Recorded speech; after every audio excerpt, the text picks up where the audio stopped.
Welcome to This Week in Habsland. We are Jordan and Brian. In today's episode, we're going to continue talking about the 2024 NHL Entry Draft from the Montreal Canadiens perspective.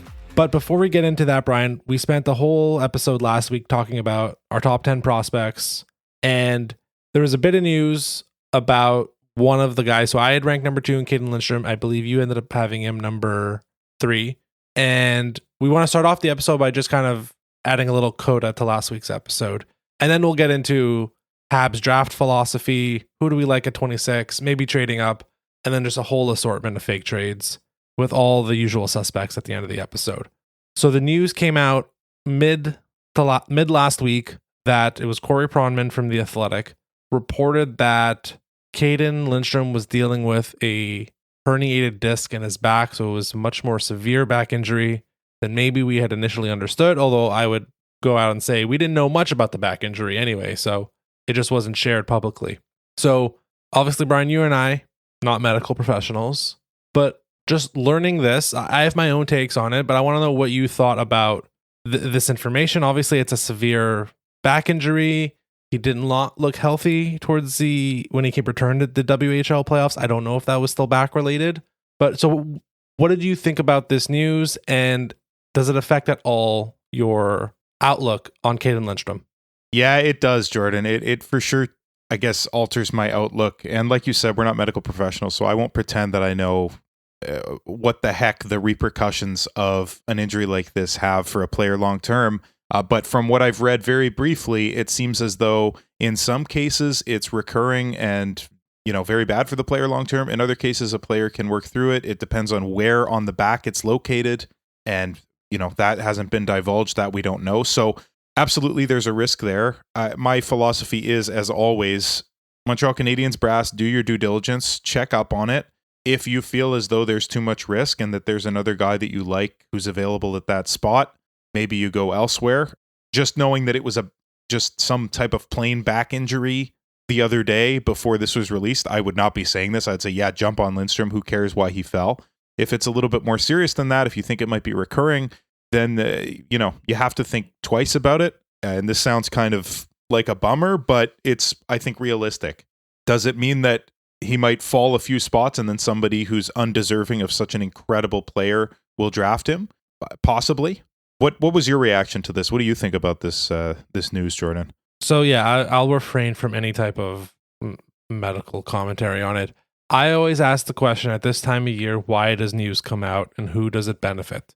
It's obviously, so there's a one angle where it could benefit in theory Caden Lindstrom because they're coming out and saying maybe after the combine, his agent came back to him and said, some teams are worried about the back stuff. So they wanted to come out and say, look, we're not trying to hide anything. I'm assuming that's where this leaked, by the way, like through the draft combine. And then just kind of coming out and saying, like, look, this is what it is. We think he's fully recovered. It's all going to be okay. I think it's a pretty unlikely scenario. What I'm wondering is if there's a team maybe towards the back half of the top 10 that really likes him and leaked it. Because someone did, right? Someone did leak this information. Yeah. And the question is, like, always, who does it benefit? Is it a team drafting from 6 to 14? Somewhere, maybe not the back half of the top 10, but like somewhere deeper in the lottery where a healthy Caden Lindstrom goes 2nd or 3rd overall. With this injury scare, maybe he falls to 10 to 12 to 13. So that's all that I thought about when it came out. The Habs have a team of medical professionals. They have the evaluations on his back, so they can make the decision. That was the thing that I thought about when it came out. It was, right. Why did this come out? It very clearly, like the NHL Draft Combine ended a week ago. It came from that, and someone gave it to The Athletic. The question is who, and my hunch is it's some team in the back half of the draft lottery that did it. Who knows? Maybe it's not as malicious. Maybe just there was one nosy person that found this information and decided to share it, and that's what it was. I think it's kind of not nice to do that about an 18-year-old who's about to of course have one of the biggest moments of his life. But yeah, so those are my thoughts really of why is this info coming out. So with that said, I think we can move on now, Brian, and kind of get into like the proper part of the episode that we were prepping for. And that is kind of everything other than the pick at number 5. That's what we spent last week on. And I wanted to start off with kind of just laying out what the Canadiens are going to do. What is their goal with this draft? So they have a ton of draft picks again, surprise to no one. They have their pick at number 26, which we'll get into different prospects and who they might want to target there.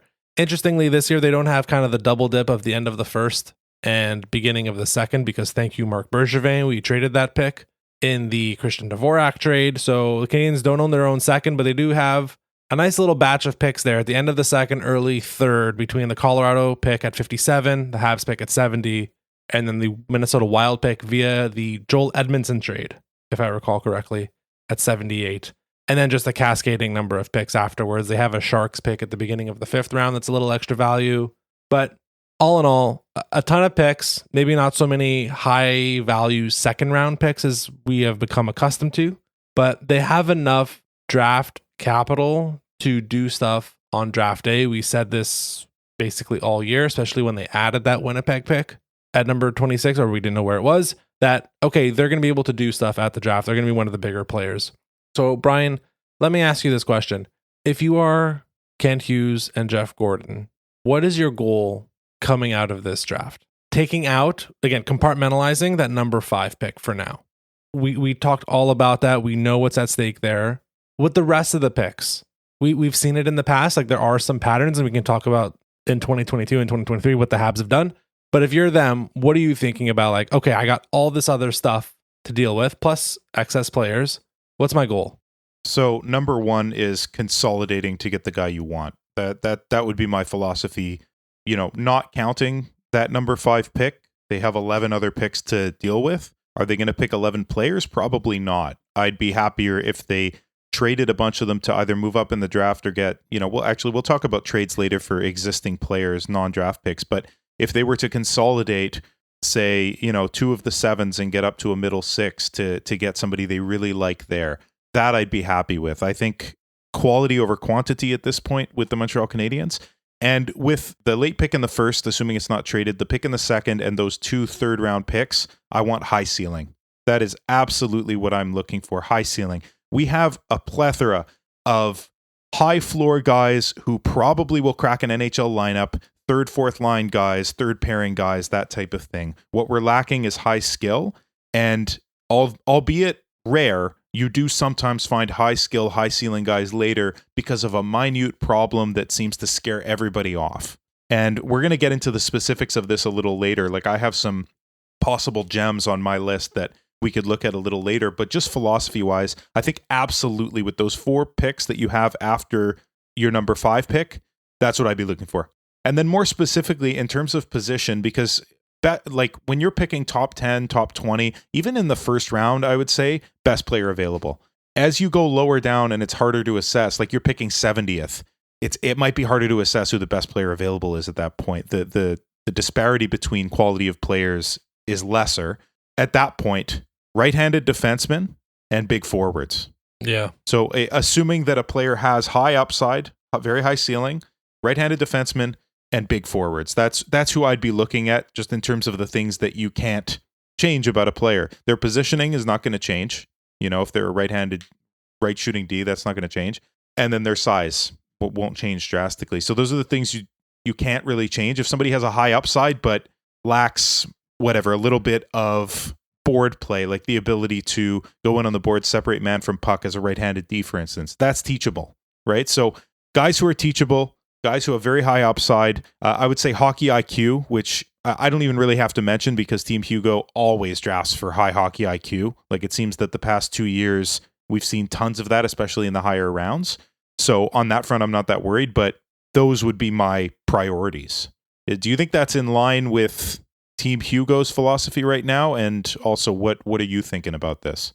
Yeah, I think you can probably afford to take some big swings with how many picks they have, not only this year, but last year, the year before that, and next year.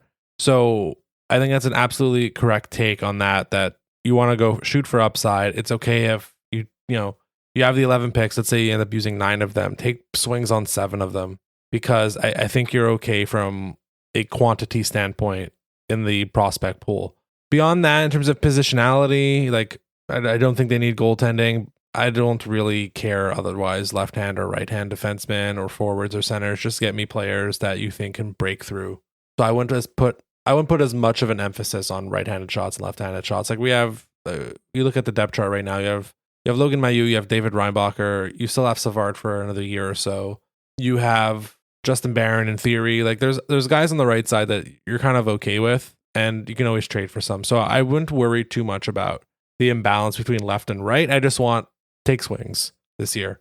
And looking back at the first two drafts of Hugo, it's hard to find a pattern in the players that they draft. Like, look at 2022. So you have Juraj Slafkovsky's the first pick. So that is the big body forward that we think can be a playoff performer. The next pick is Philip Machar, who is highly skilled but undersized.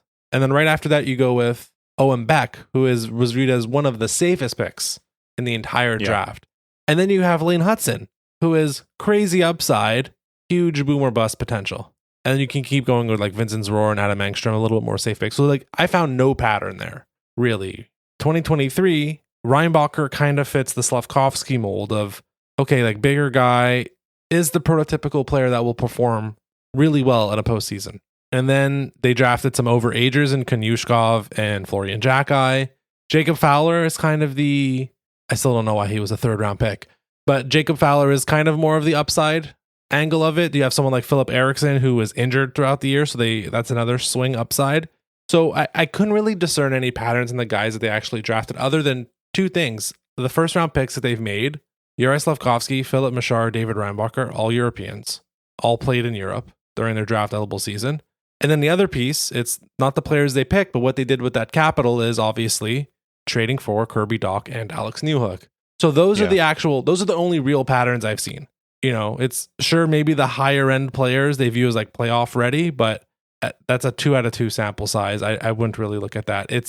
They do seem to lean a little Europe heavy, even with high end picks and draft capital trading on draft night or the day before the draft for established-ish young players. So that's kind of what I've seen. And I think we talked about whether it was Levshunov, he played in America, but you have Ivan Demidov, you have Anton Salayev. Like there are candidates this year for like a higher end European prospect. And then the trade stuff we're going to get into, I think that's still on the table. So overall, I think we have a good idea of what their game plan would be. It just depends on what opportunities present themselves. And I'm sure they're going to be working hard at moving up in the draft, moving down in the draft, consolidating picks, getting players. They're going to have tons of options. So with that said, Brian, I think we can probably start diving into some of the players we like in and around 26. I do want to start off with the kind of the candidates for if he's there at like 17 or 18 or 19, you're picking up the phone to see if you can get that guy. Who are the players that, like, I call this tier like, wait, why is he falling tier?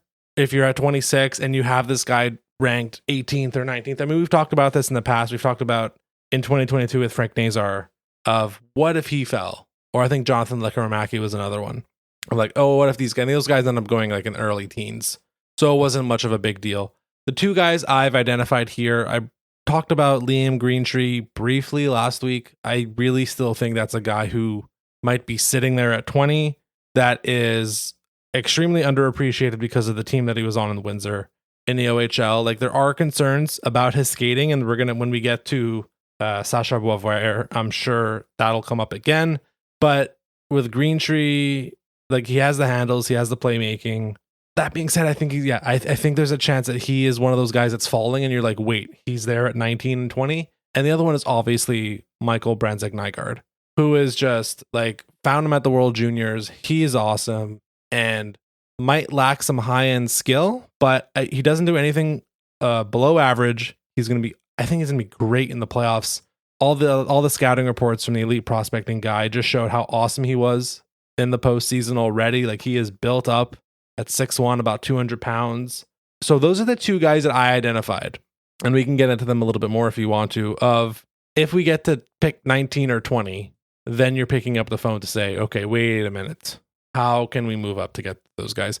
Do you agree with me on that assessment of Greentree and Brandzeck-Nygaard? I don't know if there's another guy you'd want to bring up. Like we could in theory talk about Cole Yzerman. I think that's a harder one to swing.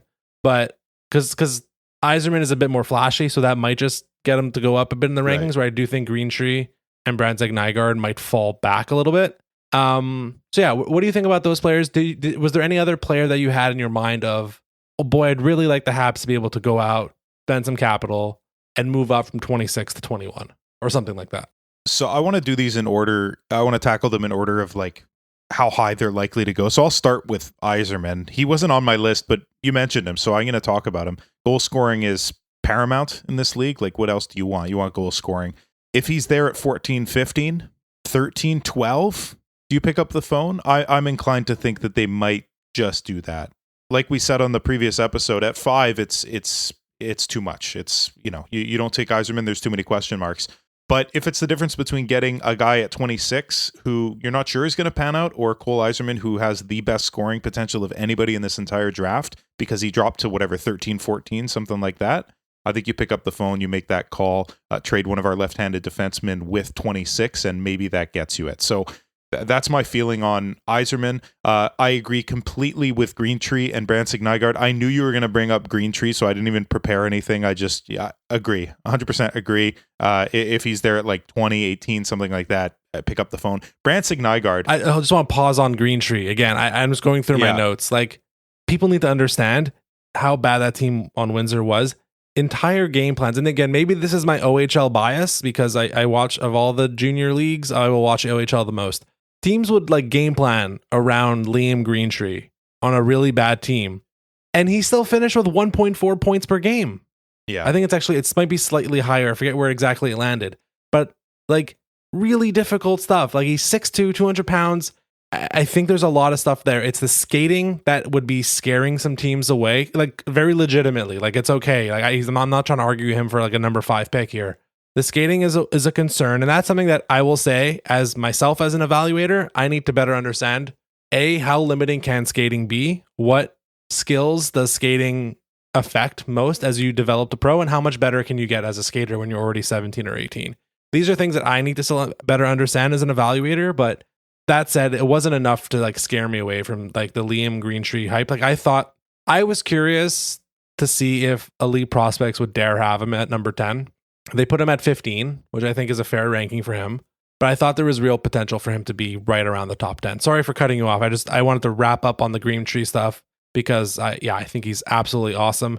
And I'd be really pissed if we haven't talked about it, but these Ottawa Senators do pick at 25, one pick in theory above the Montreal Canadiens.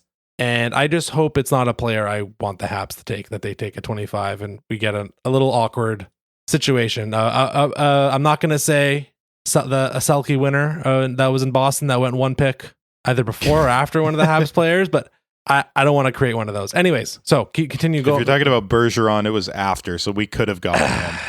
Anyways. My memory serves me right, so that one hurts even more. But yeah, definitely don't want Ottawa scooping up a guy we like. Greentree, yeah, you said it all, man. If the skating rectifies itself, people will wonder, how the heck did he drop to the teens? For sure. Big dude, scores a lot. He's awesome. Branson Nygaard is at the top of my list. He won't be there at 26.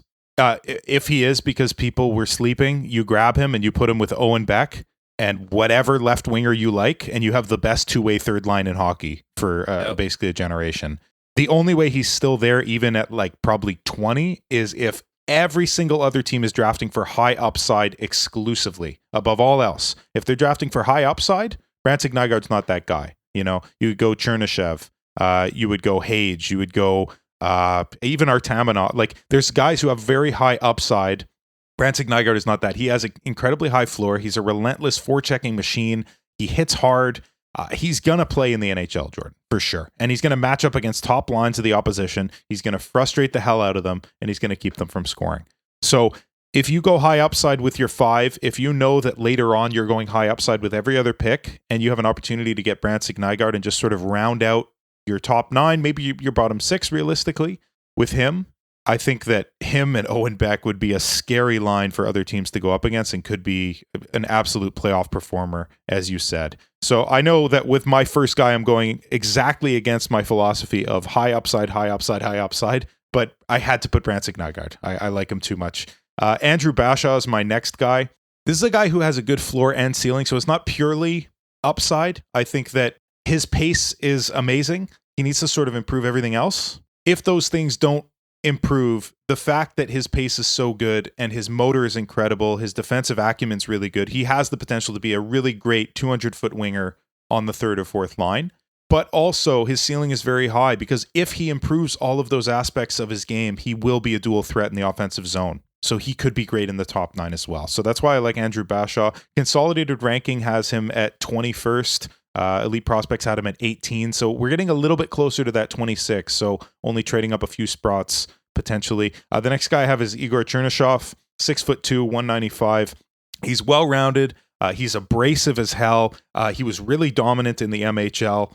I think that if, I guess similar to Bashaw, if his offensive talents are subpar against better players, because yes, he did play in the MHL, like if he goes up a level and his offensive talents are subpar, I think he still has a very high floor as a power forward, like a checking power forward, because he's so well-rounded and abrasive. But also if if that domination keeps happening at higher levels, you could have a top 6 player in Chernyshov. I really believe that. And being his size and his level of grit and physicality, playoff player for sure. I have one more forward in this conversation, and that's basically it. All the guys that I looked at for 26 in terms of trading up are forwards. And then all the guys who I looked at as if you don't trade up, here are the nice defensemen that are there. So the last guy, Michael Hage, he's above average in everything except physicality, which is, I guess, a little surprising because he's 6'1", 190. So he's got the size. He just kept getting better at goal scoring as the season went on. He missed most of last season, the previous season, so that probably may have delayed his development. But as he gets back on track next season, he could look like an absolute steal late in the first round. So he might be more a case of if he's there at 26, you grab him rather than trading up, because Consolidated has him at 22, Elite Prospects has him at 24. So that's right in the tier of 26, right? That's like a couple guys go a little higher than we thought, and Michael Hage is there at 26. So he absolutely is one of those guys that I would be very, very interested in. You'll notice that 3 out of the 4 of these guys are above 6 feet. So again, keeping on that theme of playoffs, what wins you in the playoffs, and size is a factor there. Bashaw being the only guy who's not like that, but I think that his very high floor and really high ceiling counteracts that a little bit. And he's 5'11". He's not a tiny dude either. So did you look into any of these 4 guys that I mentioned, Jordan? What do you think of those? Yeah, I'm not like completely in love with the idea of trading up for someone like Andrew Bashaw, but let me just throw this hypothetical at you. Sure. Jordan Harris for Andrew Bashaw straight up. No picks. Yeah, for sure. Okay. That's a no doubter. Yeah, because I feel like with that type of trade, you're just rebalancing your quality hockey player from defense to forward. I don't know that Harris is then again, like I'm basing that on where Harris was drafted, but he's improved since. Yeah, I mean, remember Romanov went for number 13. Yeah. So you're right. I mean, Romanov has qualities that Harris doesn't, that are completely overvalued. Which is why I'd be more pick at especially by the Islanders. Well, thank you, Lou. Unfortunately, I will say I did look at this draft order here to see if there's a place where we can swindle Lou Lamoriello. They do have a pick at 20. Yes. So I'm just saying. So you're saying Chernyshov is in play, buddy. Yeah. So all the guys you just mentioned, that's what I was thinking. I'm like, wow, these are all I think going to be solid NHLers like Jordan Harris. Maybe we just want to rebalance it. It has nothing to do with the pick at 26. This is a massive hypothetical. So you're saying rather than pick consolidation, rather than 26 plus whatever, what else do we have? The 57. So 26 plus 57 gets you 18. I haven't looked at the value of these picks on the online to see what's worth what, but just for argument's sake, you're saying rather than that, Harris for like 18, 1-for-1, you pick Bashaw or Chernyshov or whoever's there, and then you also pick at 26. Yeah, I mean, I think I was thinking more hypothetically in terms of like the Andrew Bashaw type. If you're projecting him out, the quality of the player that you're likely getting is the forwards equivalent of Jordan Harris. I see. Someone you trust. I see. This is meant as trying to mean this as a compliment to Jordan Harris. Sorry for throwing you in trades. Right. This is more meant of the quality of player that I think Andrew Bashaw will be is like a pretty good player. I think he's decent. He's not going to win you a cup. He's not going to be your top line guy, I don't think, but solid enough that you probably want that on your team. And the Habs have so many of those at defense right now that's kind of where the idea came.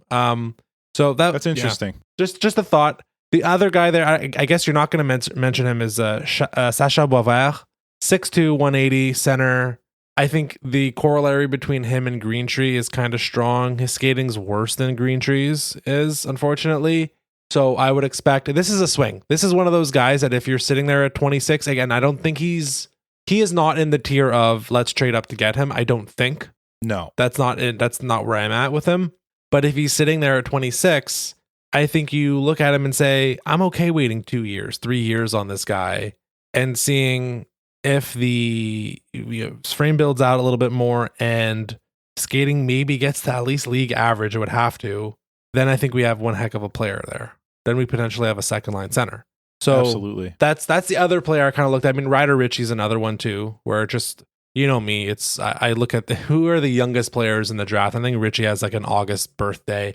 He's an odd story, right? So he wins WHL Rookie of the Year last year as one of the youngest players in the league, and then doesn't get much better year over year. So he's still super young, though. That's the weird thing. It's like he's barely not even 18. He won't be 18 until like a month before the WHL season starts next year. He's another one that just kind of kept in my mind. I'm like, I think that's another swing, right? That's if we're going with the swing upside mentality. Boisvert and Ritchie kind of fit that. Whereas I think the likes of, Chernyshov too. Whereas Basha, I don't think would meet that criteria of he's more of the safer pick, but still, I think still a quality player in there.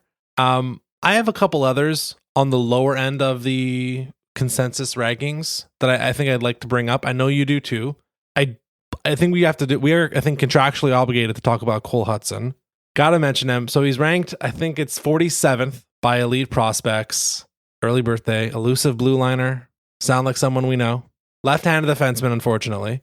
It would be cool if at 57 he's there. I don't think he's a candidate for the pick at the end of the first. I don't think he showed enough this season to warrant an end of first round pick, but who knows? Like, people made this literal exact same mistake with Lane Hudson 2 years ago. Yeah. And we were all doing backflips when they took him, I think at 62, if memory serves me correctly.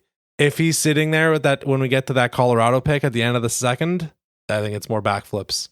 That's how I feel about it. I wouldn't trade up for him. I wouldn't prioritize him to that extent. But I think we had to talk about Cole Hudson even just for a minute or two. I think one of the teams that has multiple picks before 50 is going to swing for the fences with him. I don't think we will get the chance because, well, look, we were doing backflips. Every other team was kicking themselves. 31 other teams. Yep. But yeah, in the case of Hudson, for the future of the Montreal Canadiens specifically, do you want Lane and Cole on the same team who play a quite similar game? Yeah, that's fair. I don't know. But look, if he's the best player available and you believe he has the highest potential and you don't mind breaking their hearts and splitting them up in a couple years if another team needs a guy like that and you trade for a big forward or something like that, like if he's the most valuable guy there, I'd rather that than pick a guy who has less value. That's the way I'll put it. That being said, they won't be on the Canadiens at the same time. It's just too many minutes on the left-hand side with a smaller offensive-minded defenseman. Yeah. Unless they're planning to completely flip the script on how hockey works and play with 4 forwards and 1 D, I don't see it. Yeah, it's realistically it doesn't fit. So, but it'd be cool. It'd be cool if we have the Jackeye brothers and the Hudson brothers on the same team, and suddenly we have some weird marketing angle between just brothers on the same team. It'd be fun. Sure. And I didn't get to jump in on Boisvert. Boisvert, amazing at everything except the skating. Yeah. You're absolutely right. Like if he hammers that out, that's another guy that, holy crap, how did he fall this hard? So I didn't have him in my list because the skating scared me, but fair enough, man. Like they have him as the 5th best power forward, Elite Prospects does, in this draft. And if his skating was better, he'd be higher than that. So, and he shoots the puck like Matt. He absolutely snipes it. So yeah, I wouldn't be mad if that's the pick at 26 if they think that they could work with him on his skating. Sorry, continue with some other picks, Jay. Yeah, well, I just want to say, like, the typical pattern I have found is that once you get to the 20s, where a lot of picks have been traded away from playoff teams to non-playoff teams, which is definitely the case again this year. You have Ottawa picking at 25, Habs at 26, Calgary at 28, Anaheim at 31, and then Philly at 32. The pattern tends to be, if you're kind of double dipping in the first, that the safer pick, like Owen Beck, falls from their consensus ranking 10 to 15 spots because teams end up shooting for upside. So I do think Boisvert would stay in the first round in that case. where it might Right. be Ottawa Okay. at 25 and just say like, yeah, let's do it. Like we already made our pick at 7 or 8. The NHL's coming for our first round pick next year. Let's just like double dip and see if this is the guy that we can draft. Or again, it might be that Anaheim pick at 31 where they say, okay, let's take him now. We have another pick at 36 or whatever. We can be safer with that. So maybe it is the safer picks that are the more likely ones to fall, and maybe you can get almost extra value in that. I'm not sure, but I'm just remembering that as kind of a pattern. Other players here, Cole Baudouin is kind of one that maybe I fell out of love with as like the process went on, but I do think is a legitimate candidate. That might be one of the safer picks at the end of the first round. Again, the fact that the Habs don't have an early second in my mind is like they maybe don't get to take advantage of the safe player dropping. Right. But other ones, Jet Luchenko, who I was really happy that he was ranked 34th because I thought that was like a little, sorry, when I say 34th by elite prospects, because I thought he was really, really good at the U18s. And why would this guy be a second round pick? And maybe there'd be value in it. But then I just heard Marc-Antoine Godin say that apparently a lot of teams are falling in love with Jet Luchenko, which they should, because great passer, phenomenal speed. I think worst case scenario, he's a third line checking center at this point. He's going to be really, really good. It seems like I think he might end up creeping up into the end of the first round. So he would be in theory a player in the Habs range at the 26 spot. And the only other player I wrote down was Dean Letourneau, who is just an absolutely massive center. That is your swing. Like you want to take a big swing there. It's this guy. The question is about the quality of competition that he played this past season, but 6'7" center, like those literally do not exist. So that's the other guy that you kind of had to, and elite prospects ranked him at 32. So again, depending on the double dipping at the end of the first round, he might slide a little higher on that. But those are the names. So Baudouin, Letourneau, Luchenko, and Cole Hudson were kind of the others in that like 25 to 40 range for me. So Letourneau definitely on my list, as well as a more, if he's at 26, then you consider it. If he's there at 26, he'll likely be there at 26. Someone would have to overpay based on his potential. But if his pace speeds up, if he becomes more consistent, and I was going to say if he could fix the awkwardness, but as he fills out, as his body fills out, the awkwardness should sort of dissipate. He could absolutely keep dominating as he faces tougher competition. You mentioned the sort of weaker competition that he was facing. As the competition increases, if he can sort of find his groove as that net front guy, because I don't think the playmaking or the hockey sense are there for him to be the center that goes sort of in behind the net and makes plays. Despite the fact that he's a great battler, I don't think that's his style. But that net front guy, maybe a Tage Thompson kind of idea, that could be super interesting for Letourneau. Yeah, I was thinking like, okay, what's the worst case scenario for him? And this is no offense to him. He's worked really hard to carve out an NHL role, but it's Michael McCarron, like a fourth line center role. Yeah, that's like I think the worst case scenario for him. Again, props to McCarron for carving out a role in Nashville and being a real time NHLer. Late 20s, early 30s, as far as a pick though. It's not a given that player even makes an NHL lineup. So as a fourth line center, even that, like, fair enough. That's good. Yeah, and then like the higher end, I do think, again, this is one player that I saw him at the U18s, haven't seen him anywhere else. I don't know what his propensity for maybe playing a bit more on the wing would be, but yes, shovel down near the blue paint, just being a pain in the butt, putting things in the net, a la Zach Hyman, a la he must not be named in New York. Like, there's a very big history of giant-bodied forwards scoring 30 to 50 goals just by being huge and smart and knowing how to play hockey. So I think that's kind of the higher upside is that. But that's a pretty big range, and that's why he's boom or bust. Yeah, absolutely. No question. So you were talking about guys who are maybe a little bit safer, and if the Canadiens do choose to go that route because they don't pick again till the 50s, and they want to go, okay, we went high upside with the number 5 pick, again, crossing my fingers, hopefully that's the case, and we want to go a little safer and pick for something of a need. You said it wasn't as much a need, which, fair enough. I still think we have far less right-handed defensemen who are going to be NHL caliber than left, certainly. So I have a list of 5 right-handed Ds that at 26 are either, totally valid or maybe a little outrageous, and those are, I'm going to go with the guy I like the most, Charlie Alick. He is an incredibly effective shutdown defenseman, with crushing physicality. He's got a motor that never quits. This combined with very, very good skating is a devilish combo for the opposition to deal with. His attempts at offense are often negated due to his lack of puck handling skill. So that would be the sort of big asterisk to him of this is what you need to improve to reach a ceiling. That's often the case, right? For shutdown Ds. If you can up your offensive game, in his case, the puck handling, then you might be considered as a 1-2, maybe a 3. But his floor as a shutdown fourth defenseman seems very safe to me. He's ranked 26th in the Elite Prospects Draft Guide. The Habs picked 26th. I can picture the Habs picking him and him playing next to Lane Hudson on the second pair in a few years. Both guys excelling in 2 of 3 zones. So Hudson in the offensive and the neutral zone, and then Elik in the defensive and the neutral zone. So Elik, I really like this guy. So all the forwards that we mentioned before that I mentioned, I'll say with the exception of Le Tourneau, were more, these guys are ranked a little bit higher than 26. So if they're still there or if you want to trade up, great. But if you want just sort of a fair pick of this guy belongs sort of at 25, 26, I think Elik's that guy. I like Brunica as well.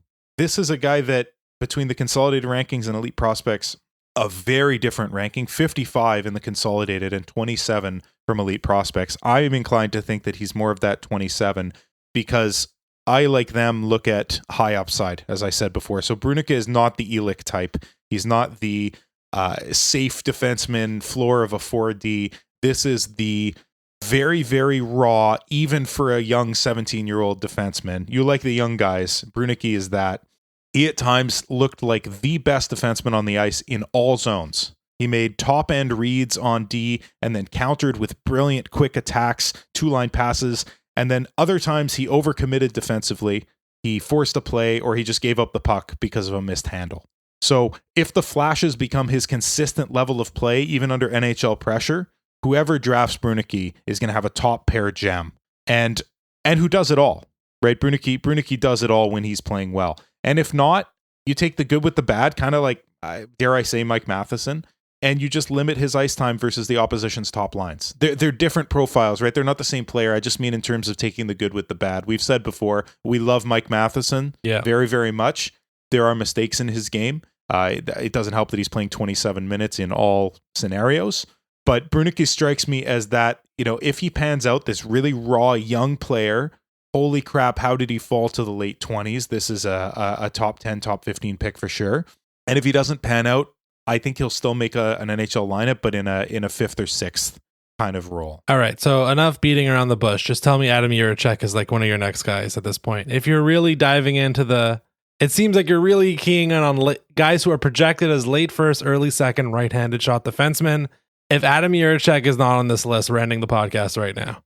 Okay, I mean, get ready to click end. But there's a reason he's not. I think he's gone by 20. Fair enough.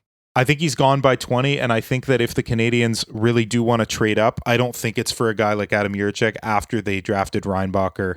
So it's the injury stuff. It's the fact that he hasn't played in months, and yes, his range of all the players. Like if we're looking at teams boards throughout the NHL, I would venture to guess that Jiricek has the biggest range.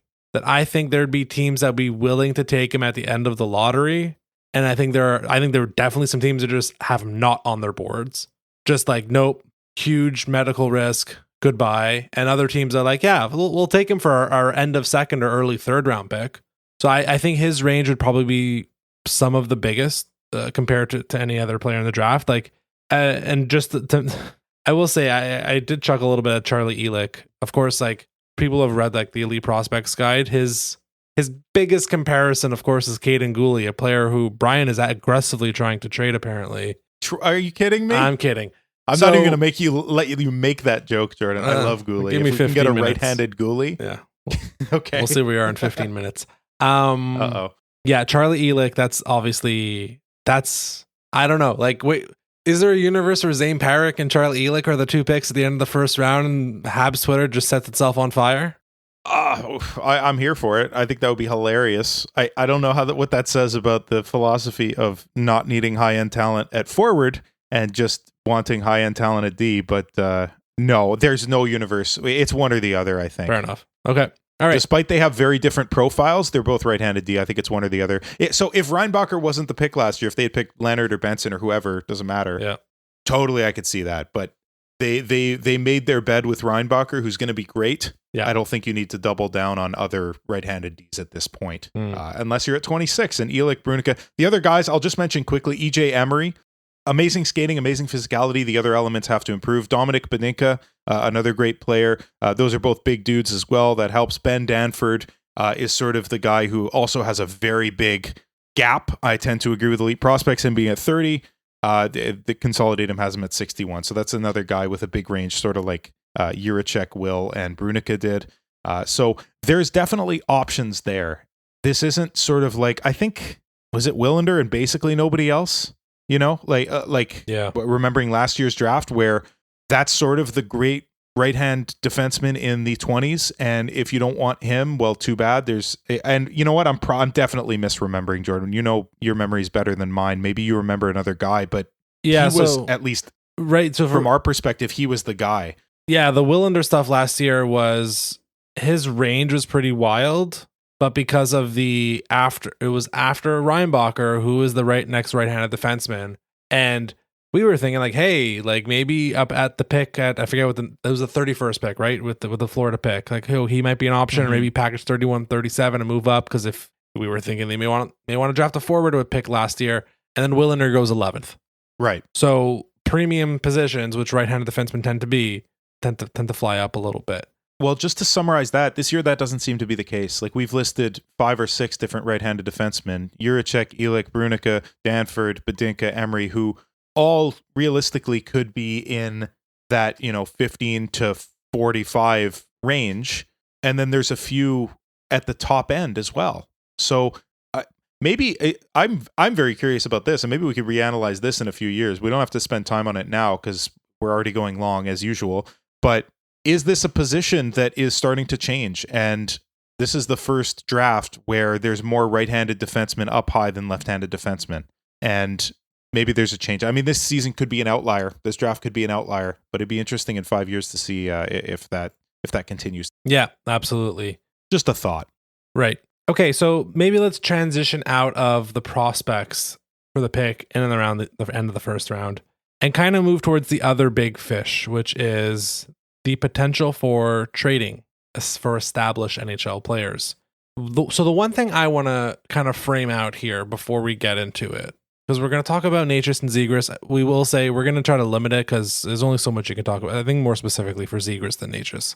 Nick Suzuki is going to be 25 years old when the season starts. Anyone you're drafting right now is going to be obviously 18. So there's a 7-year gap between the guy you're drafting right now and your captain, who is your oldest, basically the oldest player of your core. That is something I think we have to start considering in terms of, and maybe this is an argument for trading away the pick at 26 and getting guys who are closer to the age of Nick Suzuki. I mean, it's not just Suzuki, right? So Cole Caulfield's going to be, I believe, 24. Slavkovsky just turned 20. We have, all the players from the 2022 draft are all about 20 years old. Gooley's 21, turning 22. Like, the age of the team is like 20 to 24 right now. But again, with Suzuki about to be 25. We just got to keep that in mind with because I know a lot of people are going to be apprehensive about trading for a forward when you have to trade someone you like. But the problem is, if all you're doing is relying on the draft for forwards, the gap in age is going to start, not yet, but it's going to start to become an issue soon. If it's like, okay, we just got to pick up forwards at this draft and we're going to pick up forward at the next draft. Okay, but like Cole Caulfield, Nick Suzuki, like they're getting into their mid-20s. So that's just something you have to remain conscious of. Now look, hockey primes tend to be very long. Someone like Nick Suzuki should be very effective for very long in his career. So I don't want to cause fright over it, but I do think that's something we want to keep in our mind when we're talking about, I don't want to trade for Trevor Zegras because there's other reasons not to trade for Trevor Zegras. But because, he is a hot dog and whatever and blah, blah, blah.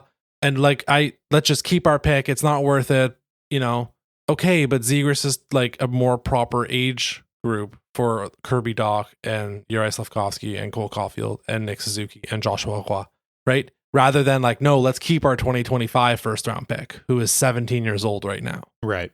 I'm just framing. I'm not arguing to trade for him because as we'll get into it, I don't think they should trade for Trevor Zegras. But yeah, I just wanted to say that. Brian, do you have any thoughts on that? Just I think it's an important thing that's starting to crop up.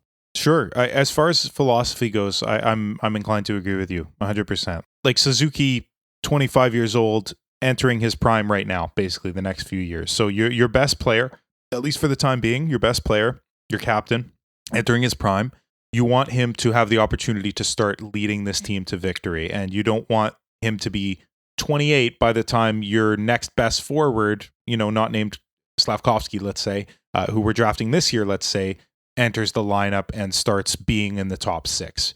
Because at 5, you could draft somebody that realistically next season could be in the lineup. They might not be in the top 6 yet. And so that's not the real iteration of what your contending forward group is going to look like.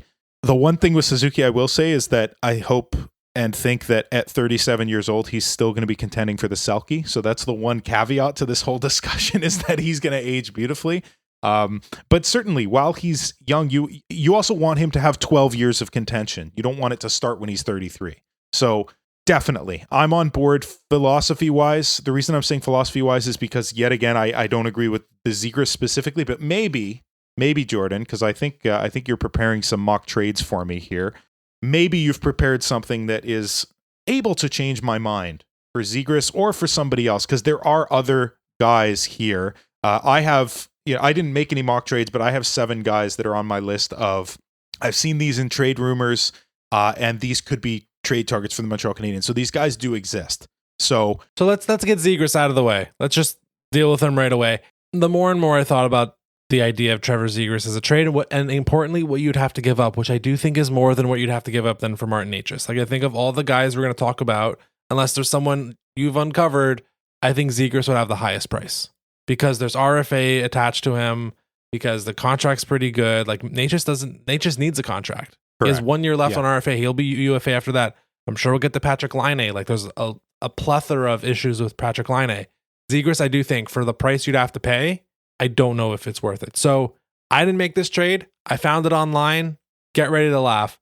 So the Habs would be sending out. Sorry, they would be receiving. Let me start with that. They'd be receiving Trevor Zegras and Anaheim's 4th round pick.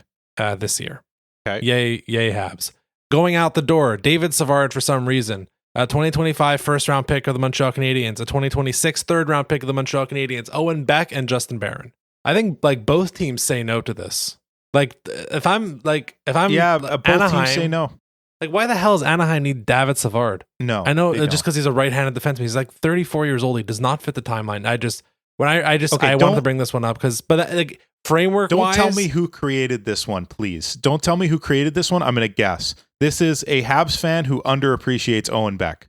Yes. That's that. It has to be that. Yes. It has to be that. Beck was thrown in as almost there. I don't think Anaheim finds this like enough appeal, because really what you're trading for is that Habs first in 25 and Owen Beck. Which, look, as a starting point, it's okay, but yeah. They want very high end, and I think that the 25 Habs with Zegras on the team and everybody a year older, the core getting better, Doc back in the lineup, I don't think it's a top 10 pick anymore. Maybe it's like a 9th, but it's certainly not 5th or better.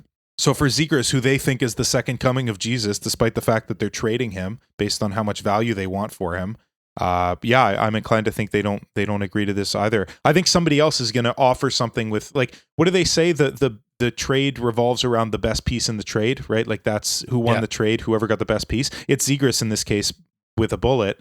Maybe that first round pick of the Habs do more poorly than I think they will next year. But yeah, this one's kind of silly. I think it's rare to find a trade where both teams say no vehemently, but I think this is that. So I just want to say one thing not about Zegras, because I think it's unfortunate for him. But I want to say one thing about, you'll always hear in the media about like, oh boy, Montreal's a tough place to play. Toronto's a tough place to play. Vancouver's rough. There's always pressure and there's always trade rumors and all this tough stuff. Like Anaheim has had Trevor Zegras in trade rumors for 12 months already. Right. So whenever we get back to like, boy, people love playing in Southern California. Like, remember this. Remember the fact that their most talented player, or one of their most talented players, let's say one of their 3 most talented players, right? Let's give some props to like Leo Carlson and Troy Terry and whatever. They've been dragging him through the mud for 12 months. And Pat Verbeek seems happy to do it. So let's just put a pin in that little bookmark. Hey, when we say like, oh, these Canadian players, they all want to go play in Southern US because there's no pressure. Okay, well, remember this. So, moving on from Zegras. And another thing to remember, the immortal words of Jacob Fowler: pressure is a privilege. Yep, agreed. So there's also the positive elements of playing in a city where you are the main sport. You're literally a hero. Whereas in Anaheim, in California in general, there's other sports there that do better than hockey, where you walk down the street and on any given street, you're maybe the third most famous athlete. Yeah. So there's also the positive element of playing in Montreal, in Toronto, in a market that really appreciates their players. On a sidebar, another Canadian team whose fans appreciate them like crazy, the Oilers, just absolutely, like, if nothing else, they embarrassed Florida for one night in this final series. I hope that this is the stab wound that eventually leads to Bobrovsky's crumbling, and a Canadian team can win 4 straight, come back from a 3-0 deficit and win the cup, especially with McDavid now breaking Gretzky's assist record in a postseason run. So just as a sidebar, those fans were electric in the building last night, and are definitely helping that team still believe. And I think Knobloch is doing that as well. His press conferences, the way he answers questions, I'm sure the way he is with his team in the room, it just seems to be so positive. And yeah, we've got this. This is exciting. I think his quote was something like, I can't think of a better group of guys that I'd want to do this with. Do this being come back from a 3-0 deficit and still win the cup. So still got your back. We're still Canada all the way. Beat out that those Atlantic goons. Wow, way to jinx them. Okay, so we're done with Trevor Zegras. I want to move to Patrick Laine, and then we can get into the other names. Maybe we can finish with Natchez. So with Laine, I will say there's complications surrounding his injury history, his involvement in the player assistance program that he's currently in. 26, so he kind of fits right in the mold that you'd want it to be. My question is, and I think it's the real question to ask, what we saw from him in his first couple years in Winnipeg, how far removed is he from that? Is it the injuries? Is it whatever issues he's had off the ice that's kind of brought him down? And can he return to being that 30 plus, almost 40 goal scorer? That's the question. Because if it is, if he can get there, and he just needs a better support system. I mean, like, the irony of him and talking about him and PLD in the past year or so, they inverted places, right? Columbus to Winnipeg, Winnipeg to Columbus. Yeah, it's not ideal situations for in either organization, right? And again, Laine's going through his own stuff, and we have to respect that. That said, I still think this is a guy you'd probably want to make phone calls about, but it's tough to understand where he is at exactly. For reference, he has 2 years left on his contract at $8.7 million. So with that said, Brian, what are your thoughts on Patrick Laine before I kind of put at least a framework of what a trade would be out?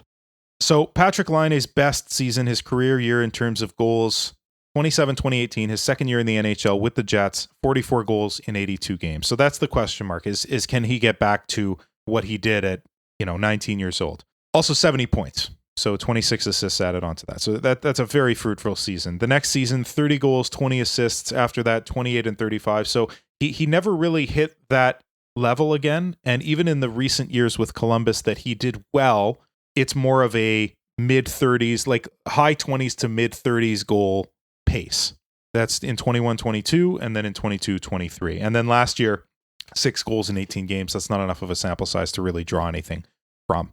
Laine is in his prime right now, at least as far as ages go. Now, whether this ends up being his real prime or if he's an outlier and that was at 19 years old, I suppose we will see.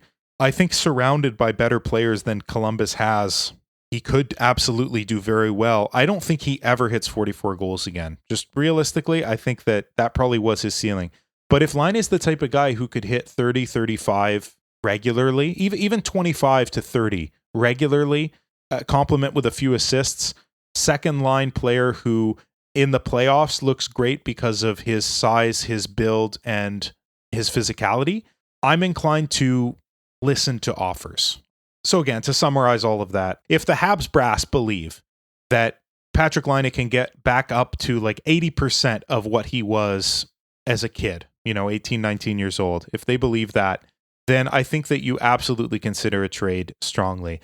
If the injury troubles and the, I hate to say it, but the player assistance program troubles that he's going through seem like too much to deal with, or that they would be restrictive of him getting back to that level, or even just the fact that his compete level has been relatively subpar compared to when he came into the league. If those things worry you enough, then maybe you say no, but I'm inclined to listen to offers. So I assume you've asked me this because you have some type of mock trade for me, Jordan. So maybe it's within the realm of possibilities here. So with Columbus, I would probably... They're a tough team to figure out because they have players like Johnny Gaudreau and Boone Jenner who are very much like in prime, if not starting to exit their prime. But then they also have kind of the new crop of players with Adam Fantilli basically leading the way on that front, and another top 5 pick this year. So yeah, and they have new management too, right? So there's a bunch of different stuff with Don Waddell coming in. Actually, like low key, kind of think the Natchez stuff kind of fits kind of well with Patrick Laine. I don't know if Carolina would be amenable to that, but that might be, quite frankly, maybe a 3-way trade makes the most sense because I don't think Carolina would want Laine, but I do think that it seems like Columbus would want to contend more sooner rather than later because they kind of have this 2 timeline scene where they have a nice crop of players 18 to 20 and then a bunch of everyone else is 30, 31, 32 years old. So making the assumption that maybe they're leaning more towards now rather than in the future. It's like I don't love it because I would still be apprehensive with what I would want to give up for Patrick Laine because I do think there's quite a bit of risk in there. So I would put up the number 26 pick. I would put up David Savard. You do want to match some salaries there, and I'd put up Yoel Armia as well.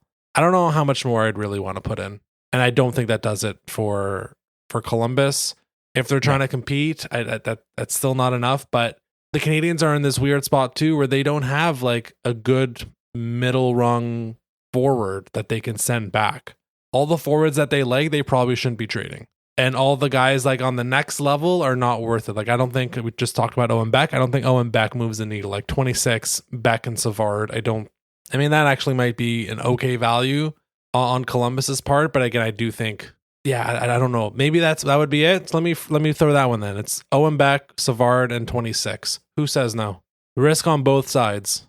I think it is Columbus that says no, and not necessarily because the value is off, because I think your assessment's fair, Jordan. I think that value-wise, you're getting close.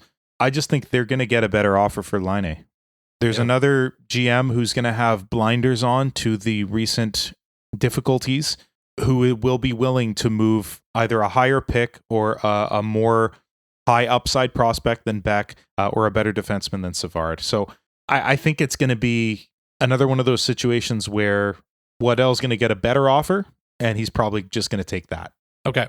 So, but let's also just to also say, like, in terms of, to be fair to your offer, I don't want to offer more than that for Laine. That's my feeling. So I may, maybe marginally more, maybe 5-10% more, but I certainly don't want to throw in a much higher profile player than an Owen Beck. I mean, even Owen Beck, I love so much, I don't even really want to get rid of him for Laine. But maybe that's just me. I would need some assurances if I was the Habs about moving that much for Patrick Laine. Of course. I would need to know more than what's publicly known right now. We can't possibly know that. So here, before we get to Martin Necas, what other names did you have on your list? So just ones that I've seen in mock trades or proposals, or like definitely on the block articles. Capo Caco, Arthur Kaliev, Morgan Frost, Seth Jarvis, and Cole Perfetti. I have Necas and Laine on that list as well, but we're going to talk about those. So Jarvis, that's the interesting one. I would be really surprised if that guy would be on the move. I think that's the decision Carolina's going through, not to make everything about Necas, but they are deciding between the two, and I would be floored if they don't pick Seth Jarvis over Martin Necas. I think you're right. But like, barring the ability to move Necas for what they feel is fair, maybe they consider it. But Jarvis is actually a few years younger too. There's more value with Jarvis, I think, to keep. Yeah, so I think right. Jarvis is more. I would put him in like the extremely unlikely to be moved category, not zero, because Carolina has this crunch. They need to make decisions. It very much seems like it's Necas. That would be the guy that's the odd man out compared rather than Seth Jarvis. The only name you did mention that I've seen thrown around for reasons that just befuddle me is Dawson Mercer in New Jersey. Right. I mean, if they're open to it, Sure. I'll take a 22-year-old center / winger that can put up 20 goals. That seems like a pretty easy choice for me to make. I think the price would be very high. I don't know why his name has been around. I know the Devils are shopping the number 10 pick. And I think how it's happened is people are starting to attach Mercer's name to it and wondering what 10 plus Mercer can get you. And I think the answer is a whole heck of a lot. Sure.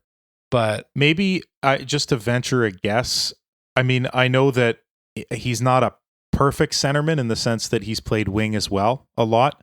I wonder if it's because they feel so comfortable with their two young centers in Nico Hischier and Jack Hughes that they're like, look, Dawson Mercer is also a second line center, but we don't have room for him. He doesn't necessarily want to play the wing. Maybe it's something as simple as that, where it's just positionally they think that they can get a high-end winger for him and the 10. Yeah, I think Mercer's advanced numbers at wing are much better than they were at center. Yeah. And I think you're right. I think they see Hughes and Hischier and they're like, we're good. Our top two centermen, we're good going forward. Maybe there's more value in, because who knows? You never know. The things we don't know, and this is true with Natchez, and I swear we're going to get to him, is how much these guys actually want to play center versus wing and how much that matters to them. And I do wonder if Mercer's like, no, I want to be a center. Like, I want to do that. So maybe the Devils view it as like, we think we can get more value. Like, he can go be a second line center elsewhere and we can get more value, like you said. But I don't know. It's been a weird name to see Mercer pulled up in the last few weeks. Okay. I mean, if he's in the Habs sites, I love to see that name. I'm all for it. Let's do Martin Natchez before we finish with my little fun experiment we're gonna do for Brian. Okay, so here's the thing with Natchez. I think people are overvaluing what Carolina has as actual leverage. Because what is their leverage? He needs a contract. They have to pay him. And he's not the only one. He's not the only one. And it was harder to figure this out. I'm fairly certain he's in his last year of RFA status, so he's arbitration eligible. He would be, unless you can tell me I'm wrong, he would be an unrestricted free agent. No, he is. In 2025. So what are you going to sign him to a 1-year arbitration deal and then just lose him? So that's the one thing because I'll say it here. The trades that I have seen Carolina Hurricanes fans throw out, and it's okay. Like Habs fans throw out the dumbest trades too. We did a segment last year that I called dumb trades that Habs fans make that I make fun of. The trades that I've seen is Carolina Hurricane fans rejecting Jack-Eye in the 5th overall pick for Natchez. That's craziness. That's absolutely bonkers. The 5th overall pick alone for Natchez is enough. Yeah, that's enough to laugh, and throwing Jack-Eye in there too. That's crazy. So I don't think they have as much value as people think they have, but I also don't know if there's a good match with the Habs with what they seem to want. We've talked about it. They want a player between 20 and 22 that's cheap. That's an NHLer. And I don't know, is it like Josh Roy, Arbor Jack-Eye in 26? I don't think that's enough. Maybe it's enough. Would you even would you be willing to offer that? So you said Arbor Jack-Eye, Josh Roy, and 26? Yeah. For Martin Natchez? Oh man. My heart tells me no. It's two cheap players. It's a bit of draft capital that they can do whatever they want with. I don't know if they would view Jack-Eye and Roy as highly valued as the Habs organization does. Roy has been viewed as basically like the 5th guy in the top 6 for the past 12 months. And Arbor Jack-Eye is viewed as like not a core piece, but like a key ingredient in like future winning success. So neither of them are focal points. Neither of them are as good as Martin Natchez, but they're going to be cheap for a few years. They have tons of RFA status. That was kind of my thinking. I don't know. I would think that Carolina can get something better. And I don't know if like flipping in Alex Newhook makes it any better instead of Josh Roy, maybe, but then you get more expensive again. Yeah, so that's the one I was thinking, because it is more expensive, but it's not $8 million. It's not $6 million. It's considerably less than that. So a top 6, probably actually in their lineup, probably a top 9 guy like Newhook who can play wing very effectively, center a little less effectively, but still well, as we saw in the second half of last year. Maybe that's interesting. With that much more value, though, I want them throwing in Ryan Suzuki as well, and then we draft Cole Hudson, and we have 3 pairs of brothers on the Montreal Canadiens. Holy! So that's my feeling. So no, I'm kidding. Obviously, we're close there, man. We're very close there. I would rather move Struble and add something else rather than Jack-Eye to equal the value, because I'm so attached to Jack-Eye. But I'm also focusing my attention on the wrong part of this trade if I'm thinking about Jack-I, if Martin Necas is the one coming back. There was that thread on Twitter that I loved participating in a few weeks back of like, okay, would you trade Arbor Jack-I for prime Mario Lemieux? And everybody's saying, no way, we're not trading. So like, maybe that's a little bit of that residual in my head here, but hell yeah, man. You know what? I'm on board. I haven't been on board with one of these yet, but I'm starting to think that we need to be. Yeah, so we'll see with this one. I think, I don't know, Carolina's stance on it's going to have to be, it's really interesting what they're going to do with it on my part. You're okay with throwing out a Martin Necas 8 years, around $7.5-8 million? That's what it'll cost. I think so. Dylan Larkin, 8.7. Timo Meier, 8.8. Alex DeBrincat, 7.875. Troy Terry, 7. Well, I think that the Suzuki cap remains, if not number-wise, percentage-wise. So of the new cap, so what would that be? I'm not quick enough at math to figure that out, but that's like, it was 10% of the old cap, so 8.8, 8.5, something around there. I think it's high sevens, low eights. Probably. Yeah. Yeah, but I'm okay with that. He's your guy that fills out the top 6, so maybe it's worth giving him that much money. You'd have to hammer that out with him before even considering the trade. Like you'd have to let you speak with him. Yeah, I think whoever trades for him is going to have that permission granted for like 48 hours. Oh, they have to. So that's Martin Necas. Anything else on the existing players before we get into our final, very short segment? No. Well, I know what the segment's going to be, so let me throw in one tidbit of Frank Saravalli's top 25 NHL trade bait board. We had 2 Montreal Canadiens on that board. David Savard at 18, making $3.5 million. Christian Dvorak at 23, making $4.45 million. So each is in the final year of his contract. So while we're talking about trade stuff, I just thought I'd throw in that tidbit that they're on Frank Saravalli's top 25 in terms of likely to be traded.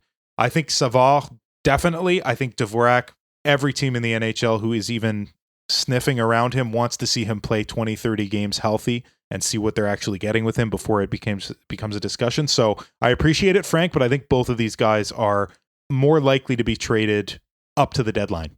Yeah, I agree. 5 games before the deadline. So, all right, Jordan, what's this final segment you've been prepping? Final segment. I want to frame it properly before people listen. So the title of this segment, it's a short one. It's called Random Trades That Brian Will Hate. So these are proposed fake trades that I have developed, in part intentionally to frustrate my co-host. But I do think there are kernels of truth in them. But, and this is the big but here, this is the huge concession, there's like 1% chances in all of these. Okay, there's one specifically, which will be the first one we talk about, that I know will piss off anyone who hears it. These are just thought experiments. These are just understanding player values. This is understanding what you could in theory do. This is like the beginning of a conversation when you talk to another team of, this is our initial framework. And you're like, whoa, that's nuts. Let's break it down a little bit. But we agree with like the general framework of like, oh, this is what we're trying to accomplish with this trade. So I hope I was clear enough with that. These aren't things I actually think are going to happen. So to summarize, these are trades that Jordan would absolutely make if they were offered to him. Pretty much. Let's get into them. Okay, number one. So number one, I think, is the one that would rile most, basically everyone who hears it. I think I gave you a small snippet of it. I think you figured out parts of it. Kirby Dach and Caden Gooley for Adam Fantilli. Whoa! So I didn't know the Adam Fantilli part. Jordan sent a snapshot of the title of this segment to me, and in the snapshot just had the tops of the letters. So I saw 2 Ks on the left-hand side, so I knew it was Kirby and Caden, but I did not see Fantilli on the other side. Holy crap. Oh, I don't hate this one. You said I'm going to hate it. I mean, yeah. I would hate losing Dach and Gooley, but Fantilli's incredible. To be clear, Columbus says no on this one. Yeah, of course. But I do wonder if this in theory, again, this is like the idea of like initial framework. They're not trading Adam Fantilli. I just was wondering value-wise. Like, do you value Kirby Dach and Caden Gooley as much as an Adam Fantilli? No, I don't. I love those guys, but I don't. Adam Fantilli is worth both of those guys plus. Yeah. Okay. I thought so. I think that's the one that's yeah, go ahead. Look, if Kirby Dach doesn't get injured last year, plays a lot more with Cole Caulfield, scores 75 to 80 points similar to Suzuki, maybe I'm singing a different tune. Yeah. It's the injury troubles that cloud that a little bit. And maybe Gooley comes in this year and takes the Matheson spot. Matheson plays a more sheltered offensive role, and Gooley is the one playing 25 plus minutes and looks like a world beater. And I'm going, okay, for that reason, now I'm not considering this. Then again, to all of that, it's Adam Fantilli. So yes, please. Yeah. Fair enough. Okay, second one. Now let's start twisting the knife a bit.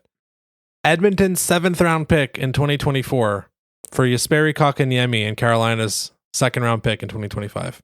With the idea that the Habs will buy out the contract. So you get a 2nd round pick and you have to pay off, I believe it's about 12 years worth of Kotkaniemi, maybe not even $1 million a year, and you get a 2nd rounder out of it. 2036, 2037. No way, man. No way. Throw in Martin Necas and I'll consider it. Okay. All right, 2 more. Okay. Oh boy. Okay. Colorado's 2nd rounder this year, which the Habs have. Montreal's 2nd rounder next year, and Brendan Gallagher for John Tavares. Oh, perfect name for this segment. I hate that. So you get off the 2 extra years of Gally. You do have to pay Tavares for 1 extra year. I don't know. Maybe you can flip him. You are giving up 2 2nd rounders in this trade. No. But you're getting the two worst Bergevin contracts. One of them you get to get rid of pretty quickly. And then maybe you trade Tavares 50% retained. He's off the books this time next year. Look, maybe people are shouting at me that I'm saying no to this so quickly and being like, what are you, mad? We have the room next year. We're not going to have the cap room for Gally the following years. I get the logic of it, but I'm going to go with my heart and say F no. Okay, last one. If you hated that one, Pierre-Luc Dubois for Brendan Gallagher, straight up. Oh, man, no. $8 million for another century, basically, for Pierre-Luc Dubois? No, thank you. What is it? It's 7 more years? It's 8 more at years. Way too much money. 8 more years. Oh, yeah, it didn't start yet. So you have that. No, not even slightly. That is poo-poo garbage, and no thank you to PLD. Is it our time to do our victory lap of the entire time the PLD discussions were happening? We said definitely not. No thank you, no matter what it is. We're not paying for PLD. Like, is it time for that yet, Jordan? I think you can take that. I think you can take that lap. Yeah. I'm sick of being modest and saying, well, we'll reserve judgment. No, that was a bad contract that I'm thrilled the Montreal Canadiens did not jump on PLD. So no to this one as well. Look, the Gallagher deal, it's not a great one. That's an understatement. It's a bad contract right now, for sure.